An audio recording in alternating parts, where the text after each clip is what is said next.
Auzubillahiminash-shaytanir-rajim. Bismillahir-rahmanir-rahim. Welcome to the online classes. Today we are going to start the lecture number 5 of our unit number 1, class 10. So this is a new book. Hopefully you are enjoying the book and you are enjoying the previous 4 lectures. If you recall कि जी what we have covered with the lectures, हमने क्या कुछ cover किया उस lectures के अंदर, तो कुछ याद आ रहा है आपको कि नहीं आ रहा है? जी, आपने फ्लो चार्ट, एल्गोरिथम, प्रॉब्लम क्या होता है, प्रॉब्लम सॉल्विंग कैसे करते हैं, फ्लो चार्ट के रूल्स, एल्गोरिथम और फ्लो चार्ट के दरमियान फर्क, and we also learn how to write the algorithm. So today we are going to start, क्या स्टार्ट करना है हमने? Today we are going to start the next topic, which is data structure. So the first of all, what we need to understand what is data and why we need to structure them. Data क्या है और इस data को structure कैसे करना है. तो data is nothing but क्या हो सकता है डाटा? अगर मैं एक कैनवस भी खोल लूँ साथ साथ और इसमें साथ साथ हम लिखते भी जाएं, तो क्या आपका ख्याल है कि डाटा क्या है? शुरू में भी मैंने बताया था, data is a collection of a raw facts and figure. Data क्या है हमारे पास? Data is a collection of raw facts and figure. सही है ना? यही हमने पढ़ा था, रॉ फैक्ट्स एंड फिगर्स. ठीक है. और we can translate the data, हम डाटा को जो है वो ट्रांसलेट कर सकते हैं इनटू इंफॉर्मेशन. कर सकते हैं ना इनटू इंफॉर्मेशन. कैसे कर सकते हैं जी? कैसे कर सकते हैं इनटू इंफॉर्मेशन डाटा को? बाय एडिंग द, क्या ऐड कर सकते हैं? By adding the meanings to the data. हम क्या ऐड कर रहे हैं उसके अंदर? मीनिंग्स अगर ऐड कर दें तो that data is translated into the, इसमें ट्रांसलेट हो जाएगा ये डाटा. भाई मुझे बता तो दो अब थोड़ा सा, ये भी नहीं बताओगे तुम लोग. तो इंफॉर्मेशन में ट्रांसलेट होगा. And further more that information can be translated into the knowledge. इसमें ट्रांसलेट कर सकते हैं, नॉलेज में ट्रांसलेट करते हैं बाय एडिंग द पर्पस. क्या ऐड कर सकते हैं? पर्पस जो है हम इसमें ऐड करते हैं तो that data will be converted और ट्रांसफॉर्म्ड इनटू द नॉलेज. अब यहाँ पे हमें सवाल ये है कि what is our definition for the data structure. Data structure की क्या डेफिनेशन है यहाँ पे हमारे पास? ठीक है. तो स्ट्रक्चर क्या करते हैं? किसी भी चीज को ऑर्गेनाइज करते हैं. तो कंप्यूटर में चूंकि हमारे पास मेन मेमोरी, हार्ड डिस्क की तमाम चीजें होती हैं, and for this purpose every programmer, ये आपकी जो किताब है अगले चैप्टर से प्रोग्रामिंग के कॉन्सेप्ट शुरू हो जाएंगे, तो every programmer should know how to structure the data. तमाम के तमाम प्रोग्रामर्स को ये पता होना चाहिए कि डाटा को कैसे स्ट्रक्चर करते हैं. तो for this reason we need to understand और we need to conceptualize the data. तो डाटा स्ट्रक्चर है क्या हमारे पास? It is nothing but the, देखें आपके सामने डेफिनेशन हाईलाइट कर रहा हूँ. Data structure is the particular way of organising the data in a computer to use it effectively. ये एक अंडरलाइन वाली बात हो गई कि ऑर्गेनाइज करना है, डाटा को स्ट्रक्चर करना है ताकि उसको इफेक्टिवली जो है वो यूटिलाइज किया जा सके. For example array data structure, ये एक टाइप है, आगे चल के आएगी लिस्ट, एरे, क्यू और स्टैक वगैरह बहुत सारी टाइप्स आने वाली हैं, वो मैं पढ़ाऊंगा आपको. तो for example list array data use to store the list of items having in a same data type. एक ही डाटा टाइप की जो लिस्ट है उसको हमें एक साथ ऑर्गेनाइज करना है तो वो हम आराम से कर सकते हैं. अब इसकी बहुत सारी मिसालें हैं. स्ट्रक्चर क्यों करते हैं डाटा, इसके बहुत सारे आसान तरीकों से हम समझ सकते हैं. मैं आपको थोड़ा सा समझाऊं. इसके अंदर थोड़ा सा पॉप अप करते हैं नीचे की तरफ ताकि हम लिख सकें कुछ. तो अगर आपको ये समझ में आ रहा है तो इसके मुताबिक ही चलिएगा, इसको आगे पीछे ना करें, और ताकि इसके मुताबिक अकॉर्डिंग टू दैट आप कर सकें. ठीक है ना? मुझे पेन ग्रैब करने दें. अच्छा, अब हुआ ये है यहाँ पर कि हमारे पास ये एक साहब है. ठीक है, ये ले लेते हैं. ये एक साहब है और ये तंदूर की दुकान के पास खड़े हुए. यहाँ पे ये तंदूर की दुकान है और ये तंदूर वाले ने तंदूर में बैठा रोटी लगा रहा है. ठीक है, तंदूर में बैठा, लेटा हुआ लग रहा है तो आई एम सॉरी, लेकिन ये बिठाया है मैंने इसको, और ये इस तंदूर में रोटियां लगाने की कोशिश कर रहा है. ठीक है, तो ये चीज है. अच्छा, अब इसके बाद ये दूसरे साहब आते हैं. ये दूसरे साहब भी जो है वो आके खड़े हो जाते हैं. भाई मेरी एक रोटी दे देना. ऐसा होता है ना. ये इस आदमी ने 5 रोटियां लेनी है और इस आदमी ने 1 रोटी लेनी है. फिर इसके बाद ये एक और साहब आ जाते हैं और ये भी 3 रोटी के उम्मीदवार हैं. कितनी रोटियां लेनी है इन्होंने? 3 रोटियां लेनी है इन्होंने. ठीक है बेटा, ये 3 रोटियों के उम्मीदवार हैं. और इसी तरीके से ये एक लेडी आ जाती है. ठीक है, और ये लेडी जो है इनके ये भी जो है क्या कहते हैं 2 रोटियों की उम्मीदवार है। हमारे पाकिस्तान में तो कल्चर ये है कि जी लेडीज खड़ी हुई तो लेडीज शुड सर्व फर्स्ट, है ना, यही होना चाहिए ना हमारे पास। और यहाँ पे ये 1 वाला भी चिल्ला रहा है कि जनाब ये मुझे पहले डेटा दो, मुझे पहले रोटी दो, आई मीन सॉरी डेटा पर आ रहा हूँ। तो अब हो क्या रहा है कि ये साहब जो है ये शोर मचाना शुरू करेंगे, ये कहेंगे नहीं जी आई केम फर्स्ट तो मुझे पहले सर्व कीजिए, ठीक है। तो यहाँ पर हमारे पास फर्स्ट कम फर्स्ट सर्व की पॉलिसी लग रही है, फर्स्ट कम और फर्स्ट इन फर्स्ट आउट। तो ये FIFO फीफो पॉलिसी लग रही है, जिसमें पहले जो आएगा वो पहले पाएगा। तो ये तंदूर वाला कहता है नहीं जी जो पहले आए 1 या 2 या 4 रोटी, या जेंडर इंपॉर्टेंट नहीं होता बल्कि होता है। तो इस तंदूर वाले ने क्या किया, इस डाटा को ऑर्गेनाइज कर दिया, ये चारों लोग जो है वो डाटा थे, ठीक है। इसी तरीके से अगर मैं आपसे कहूँ ये आपने प्लेटें रखी हुई हैं एक के ऊपर एक, है ना, थोड़ी सी खूबसूरत बन नहीं रही तो माइंड नहीं कीजिए, ठीक है, थोड़ा सा बना लेते हैं इसको, ठीक है। ये यहाँ से ये प्लेटें हैं, एक के ऊपर एक प्लेटें पड़ी हुई बेटा, घर में होता है ना धो रहे होते हैं, एक के ऊपर एक रखी हुई। अब आप मुझे बताइए कि which one you pick first. आपने धोया सबसे पहले इसको, इस प्लेट को रखा नंबर 1, इसके बाद इस प्लेट को रखा, इसके बाद इस प्लेट को रखा, और आखिर में ये ऊपर वाली प्लेट को आपने रखा। लेकिन जब आप उठा रहे होंगे तो किसको उठा रहे होंगे, सबसे पहले इस वाली को पिक कर रहे होंगे, ऐसे ही होगा ना, सबसे पहले इसको पिक करेंगे। तो लिहाजा ये हमारे पास क्या है, लास्ट इन और first out policy, LIFO policy है, लास्ट इन और फर्स्ट आउट पॉलिसी। तो ये स्टैक में काम करती है। अभी हम टाइप्स पढ़ेंगे तो समझ में आ जाएगा, लेकिन ये दोनों दोनों पॉलिसीज में, फीफो और लीफो पॉलिसी के अंदर हमने किया क्या, हमने ये काम किया कि हमने डाटा को ऑर्गेनाइज किया, कोई एक स्कीम बनाई कि भाई इस तरह से हम डाटा को सर्व करेंगे। इधर हम देख रहे थे फर्स्ट जो इन हुआ वही फर्स्ट आउट होगा, पहले वो सर्व होगा। और इस पॉलिसी में जो सबसे लास्ट में प्लेट आई, सबसे पहले धुली हुई प्लेट की सबसे आखिर में बारी आने वाली है। उम्मीद है मैं समझा पा रहा हूँ अपनी इस बात को। बस यही सब कुछ ऑर्गेनाइज करना कंप्यूटर के अंदर, अगर यही सब काम प्लेटों के और इंसानों के अलावा हम करना शुरू कर दें तो ये हमारा क्या कहलाएगा, डाटा स्ट्रक्चर कहलाएगा। तो उम्मीद है कि डाटा स्ट्रक्चर का बेसिक कॉन्सेप्ट आप लोगों को समझ में आया होगा कि डाटा स्ट्रक्चर बेसिकली है क्या चीज, ठीक है, ये चीज समझ में आती है। अच्छा, अब डाटा स्ट्रक्चर की 2 टाइप्स यहाँ पे इन्होंने दी हुई हैं। डाटा स्ट्रक्चर में भी क्या कह रहा है, लीनियर और नॉन लीनियर, लेकिन इससे पहले प्रीमेटिव और नॉन प्रीमेटिव भी होती है टाइप, और उसके साथ फिर ये टाइप चलती हैं, प्रीमेटिव और नॉन प्रीमेटिव के साथ चलती है। मैं इसके लिए एक स्लाइड मैंने निकाल ली, किताब में नहीं है लेकिन जस्ट फॉर द नॉलेज, हमें तो लीनियर और नॉन लीनियर पढ़ना है, लेकिन मैं आपको जो बताना चाह रहा हूँ वो जरूर देखिए ताकि कॉन्सेप्ट्स आपके पूरी तरीके से बिल्ड हो सकें। ये सामने आपके पास डाटा स्ट्रक्चर आ रहा है, इस डाटा स्ट्रक्चर में अगर आप देखिए तो यहाँ पर आप देखें तो प्रीमेटिव डेटा स्ट्रक्चर और नॉन प्रीमेटिव डेटा स्ट्रक्चर है। ये हमारे कोर्स का स्कोप नहीं है इस वक्त, ठीक है, ये हमारे कोर्स का इस वक्त स्कोप नहीं है। हमें सिर्फ और सिर्फ इसको अंदाजा लगाना है कि प्रीमेटिव क्या होता है, which is easily available and easily going through, ठीक है, और नॉन प्रीमेटिव जिसको हमें बनाना पड़ता है डिवाइड, जैसे इंटीजर नंबर्स हैं 1 से लेके ऑनवर्ड्स, फ्लोटिंग नंबर्स हैं जिसमें 10 की पावर्स में आता है, कैरेक्टर्स हैं, इसके अलावा पॉइंटर्स हैं, ठीक है। तो ये कैरेक्टर्स जिसको हम 4 वेरिएबल के नाम पे जानते हैं, CHAR शुरू के 4 वर्ड लेते हैं, और पॉइंटर भी हमारे पास स्टैक के पॉलिसी पे काम करते हैं, आगे हम देखेंगे। तो ये चारों के चारों जो है वो प्रीमेटिव डेटा स्ट्रक्चर के जुमरे में आते हैं। इसके बाद नॉन प्रीमेटिव है जिसमें हम पढ़ रहे थे, वहाँ पे लीनियर और नॉन लीनियर डेटा स्ट्रक्चर्स होते हैं। लीनियर में ये 4 क्लासिफिकेशन है, array, stack, Q, link list. Link list आपके कोर्स में इस वक्त इंक्लूड नहीं है, आपके कोर्स में अभी उन्होंने उसको नहीं जो है डिस्कस किया है, तो इसको हम कर देते हैं यहाँ पे क्रॉस। लिंक लिस्ट को अभी नहीं पढ़ेंगे, इसमें हमें पढ़ना किस किस को है, एरे को पढ़ना है, उसके अलावा स्टैक को पढ़ना है और क्यू को पढ़ना है, ठीक है।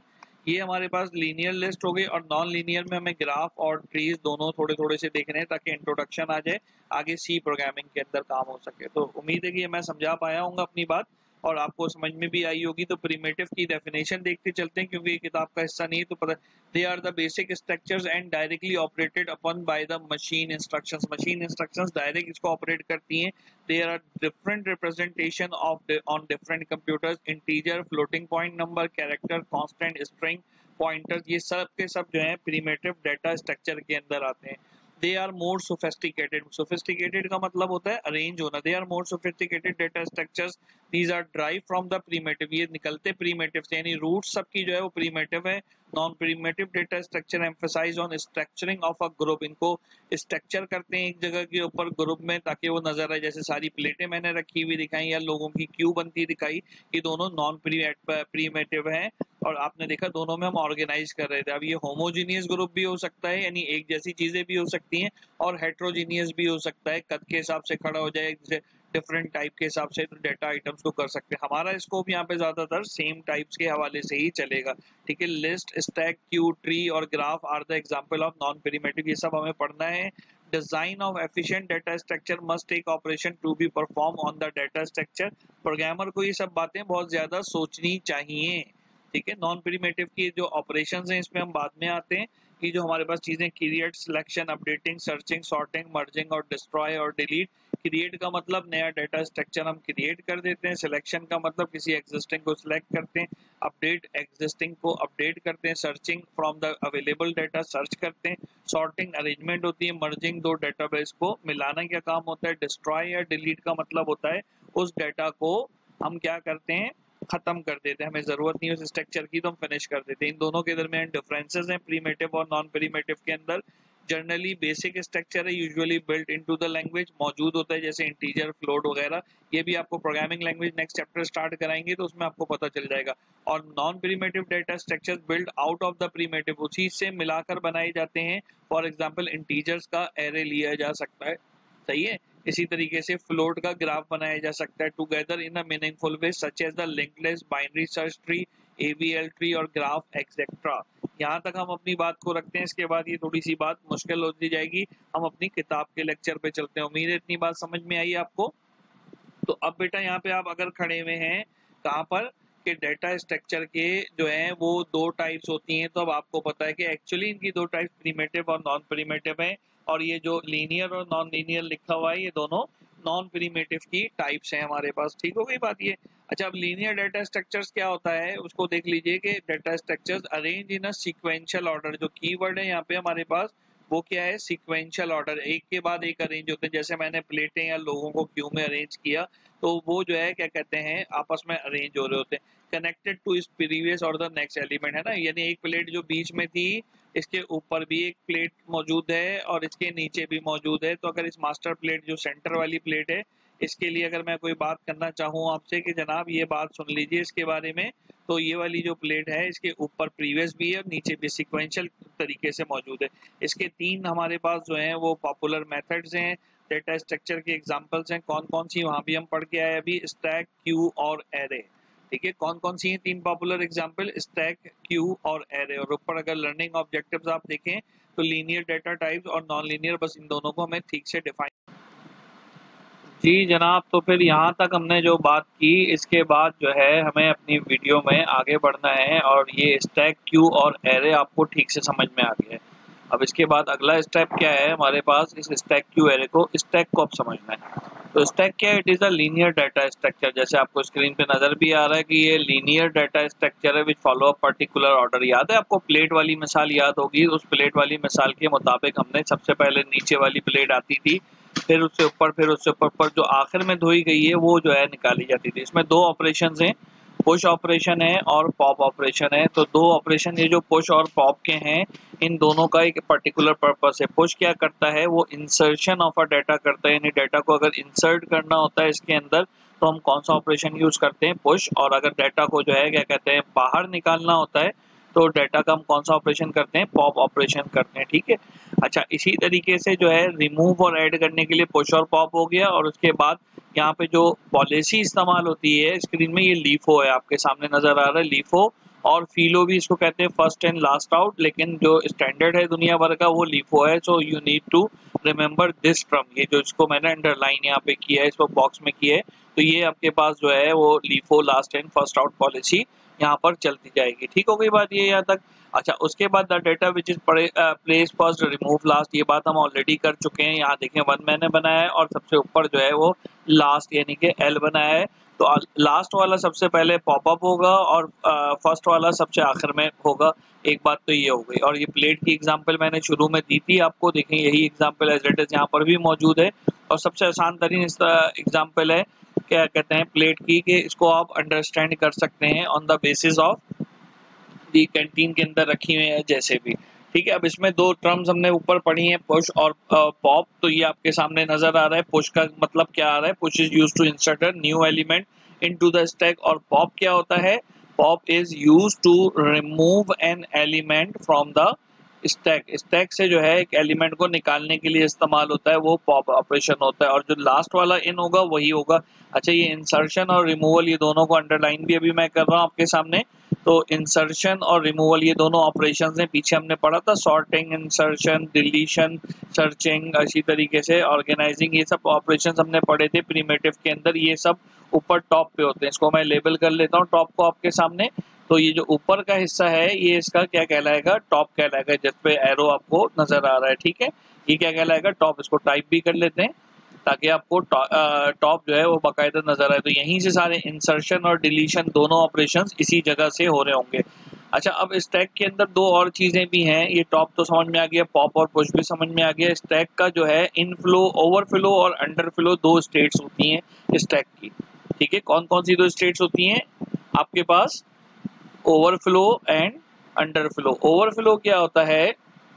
जब स्टैक को कंप्लीटली फुल हो जाए तो वो ओवरफ्लो, यानी उस वक्त मजीद डाटा उसमें इन नहीं हो सकता, बिल्कुल भी नहीं हो सकता डाटा। आप जितना भी कोशिश कर लें उसमें मजीद डाटा नहीं आएगा, because stack is full. It is just like कि एक थाली ऊपर तक फुल होगी, नहीं आ रही। और अंडरफ्लो क्या होता है? अंडरफ्लो बेटा जब बिल्कुल ही ये खाली होता है, एम्प्टी होता है। तो अंडरफ्लो के अंदर जो है हम डाटा को निकाल नहीं सकते, because there is no data inside the stack. और जो आपके पास ओवरफ्लो है उसके अंदर जो है हम किसी भी डाटा को इंसर्ट नहीं कर सकते हैं। दोनों बातें मैं समझा पा रहा हूँ अपनी, कोई मसला तो नहीं है इसके अंदर। ठीक है, यहाँ तक बात आज मुकम्मल होती। क्यों इंशाल्लाह अगले लेक्चर में हम करेंगे। और उम्मीद है कि ये चैप्टर आपको समझ में भी आ रहा होगा और बहुत आसानी से ये काम आ रहा होगा। Now it is a time to get for your homework. ठीक है, ये आप देख रहे हैं थंब आपकी तरफ आ रहा है और आपने सब्सक्राइब करना है। If you like the lecture definitely you will go for my both channel, the NCPSS and MM मंजूर। तो दोनों को आपने जो है वो सब्सक्राइब करना है लाजमी, और आगे शेयर भी करें, क्योंकि अगर आपको लग रहा है कि नॉलेजेबल डेटा है तो उसके अंदर वो आपके लिए फायदेमंद रहेगा। ठीक है, अच्छा अब बात है होमवर्क की। तो होमवर्क में कौन कौन से क्वेश्चंस आपके होने चाहिए, आपका क्या ख्याल है? इसमें हमने 4 से 5 बातें पढ़ी हैं। पहली बात तो हमने डाटा स्ट्रक्चर को पढ़ा है। दूसरी बात हमने डाटा स्ट्रक्चर के साथ जो है उसकी टाइप्स को पढ़ा, जिसमें प्रीमेटिव और नॉन प्रीमेटिव टाइप भी पढ़ी। आपकी किताब में तो लीनियर और नॉन लीनियर है, लेकिन मैंने प्रीमेटिव और नॉन प्रीमेटिव पढ़ा है। फिर उसके बाद जो है लीनियर नॉन लीनियर है। और फिर उसके बाद जो है हमने अभी उसमें से जो नॉन लीनियर है उसमें से हमने सॉरी नॉन लीनियर बोलना, लीनियर में से हमने पढ़ा है अभी स्टैक को। ठीक है, तो यही आपका होमवर्क होगा और इसी को मैं क्वेश्चंस की शक्ल में यहाँ पर 1 बाय 1 लिखता चला जाता हूँ, ताकि आपके लिए वो आसानी रहे, क्वेश्चन का आसानी रहे। ठीक है, ये मैं पेन टैबलेट यूज कर रहा हूँ तो उसकी वजह से जो है ये ऊपर नीचे चल रहा है। Don't worry about the writing, में साथ साथ बोलता भी जा रहा हूँ। पहला क्वेश्चन है व्हाट इज डाटा स्ट्रक्चर, और क्वेश्चन नंबर जो 2 है हमारे पास एक्सप्लेन। क्या एक्सप्लेन करना है? Primitive and non primitive data structure with examples. ठीक है, तो वहाँ हमने स्लाइड्स चलाई थी, उन स्लाइड्स में से भी आप देख सकते हैं। You can also take a help from the Google as well as from other resources if you are interested one। ठीक है, ये तो आपके 2 क्वेश्चंस हो गए। अच्छा, इसके बाद जो है वो आपका क्वेश्चन नंबर 3 है। तो क्वेश्चन नंबर 3 आप गैस करें क्या होना चाहिए आपका। लिखता जा रहा हूँ, साथ साथ आप भी पढ़िए, मैं भी रीड करता जाता हूँ, ताकि आपको वो प्रॉपरली जो है आना चाहिए। बिल्कुल सही गैस किया आपने, linear and non linear data structure के दरमियान डिफरेंस होना चाहिए with respect to examples. Examples भी दीजिए जैसे मैंने एग्जांपल्स दी हैं। अच्छा, इसमें एक सवाल जो लिखा नहीं है वो भी आप ऐड कर लें कि लीफो और FIFO policy, what is LIFO and what is FIFO policies को एक्सप्लेन करना है। फिर आखिरी सवाल है question 4, what is stack, explain करना है इसकी आपको सारी टर्मिनोलॉजीज जो है। ठीक है, एक्सप्लेन इट्स की टर्म्स। ठीक है, जैसे पॉप है, पुश है, इसी तरीके से सारी टर्म्स मौजूद हैं, तो इन सबको आपने एक्सप्लेन करना है। और अंडर फ्लो है, और क्या कहते हैं ओवरफ्लो है, और टॉप है।